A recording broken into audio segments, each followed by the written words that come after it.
Merci. Alors, on va vous retrouver, vous, Maud Descamps. Bonjour, Bonjour. Maud. Bonjour, Maud. Alors, nous étions vigilants avant les vacances. Eh bien, nous resterons vigilants pour cette rentrée. Au niveau des fake news, vous êtes là pour les dégommer. Ce matin, vous allez nous parler de la sécheresse et de toutes les âneries qu'on a pu entendre à ce sujet. Oui, puis vous allez voir que plus c'est gros, plus ça passe.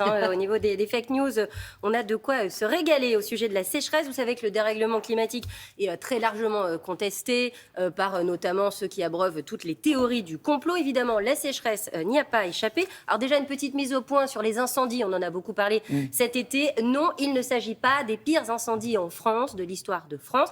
Bien sûr, c'est dramatique, mais il y a eu pire. Alors, cette année, il y a 62 000 hectares qui ont brûlé. Eh bien, sachez que le record, c'était en 1976 et il y avait 88 000 hectares partis en fumée à l'époque. En revanche, on est sur un record européen. Il n'y a jamais eu autant de feux de forêt que cet été en Europe. 700 000 hectares qui sont partis en fumée. Alors, on va jeter un coup d'œil à un premier tweet, première fake news sur la sécheresse, avec un internaute qui nous explique que les feux de forêt, alors accrochez-vous bien, seraient causés par des avions. Des avions qui mettraient le feu, évidemment, volontairement, aux forêts. Ce sont nos confrères des observateurs de France 24 qui se sont penchés sur ce sujet. Si on prend donc les deux premières photos, on reconnaît un avion de type Boeing YAL.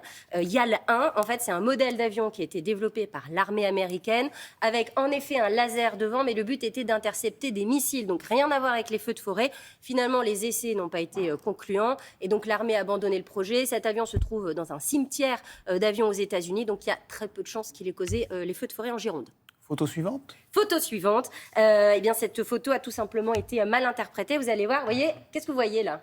Comme de l'eau, non ? Alors, une sorte de rayon laser. Certains y voient un laser, c'est Oui, ça. c'est ça, Certains se disent, eh bien voilà, un avion qui met le feu volontairement à la forêt. C'est un journaliste américain qui a déjà débunké, comme on dit dans le jargon, cette fausse information. En fait, il s'agit d'une petite saleté qui est sur l'objectif de la caméra ou de l'appareil photo qui va créer cette illusion d'optique. Et donc, en aucun cas, il ne s'agit d'un laser qui va aller mettre le feu aux arbres dans une forêt. Bon, mais cette histoire d'incendie volontaire, c'est une théorie complotiste qui existe déjà depuis un moment, non ? Tout à fait, ça existe depuis le début des années 2000, évidemment. À chaque grand feu, on nous le ressort. Et cet été, ça n'a pas manqué avec les incendies. On a remis une pièce dans la machine. Et aussi, parmi les théories, justement, climato-sceptiques, il y a aussi ceux qui pensent que les épisodes de canicule de cet été ont été largement exagérés, je crois, par les médias. Oui, tout à fait. Ouais. Alors, vous allez voir, en plus, pour le prouver, ils vont s'appuyer sur des bulletins météo. On va avoir un exemple de 3 bulletins météo à 10 ans d'écart. Et on nous dit, vous allez voir, la chaîne a changé ses codes couleurs, alors qu'en fait, les températures restent les mêmes.